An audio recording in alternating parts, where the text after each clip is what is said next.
Hi guys, welcome to my channel. നമ്മുടെ എല്ലാ വീട്ടിലും ഇന്ന് അധികം പുറത്തുനിന്ന് വാങ്ങുന്ന മരുന്നടിച്ച് കൃത്രിമമായി ഉപയോഗിക്കുന്ന പച്ചക്കറികളല്ലേ നമ്മളെല്ലാം വാങ്ങി കഴിക്കുന്നത്. നമ്മൾ കഴിക്കുന്ന പച്ചക്കറികളിൽ എത്രത്തോളം വിഷാംശമുണ്ടെന്ന് എപ്പോഴെങ്കിലും ആരെങ്കിലും ചിന്തിച്ചിട്ടുണ്ടോ? ഇനി കടയിൽ പോയി ആരും വിഷം വാങ്ങി കഴിക്കേണ്ട ആവശ്യം വരുന്നില്ല കേട്ടോ. ഇപ്പോൾ നമ്മളുടെ വീട്ടിലും ഈസിയായി വളർത്താം.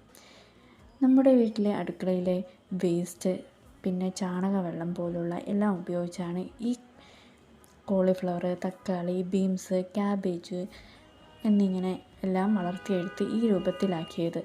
ആരും പൈസ കൊടുത്ത് വളം വാങ്ങേണ്ട ആവശ്യം വരുന്നില്ല. എൻ്റെ വീട്ടിലെ ഈ കുഞ്ഞു തോട്ടം കണ്ടു നോക്കൂ. നിങ്ങൾക്കും ഇത് വീട്ടിൽ തുടങ്ങാവുന്നതേ ഉള്ളൂ. നിങ്ങളുടെ വീട്ടിൽ എന്തൊക്കെ പച്ചക്കറികളാണ് നിങ്ങൾ വളർത്തുന്നതെന്ന് താഴെ കമൻറ്റ് ചെയ്യൂ. ഇഷ്ടപ്പെട്ടാൽ ഒന്ന് സബ്സ്ക്രൈബ് ചെയ്യാനും പിന്നെ ബെല്ലൈക്കൺ അമർത്താനും ഒന്ന് ഷെയർ ചെയ്യാനും മറക്കല്ലേ കൂട്ടുകാരെ.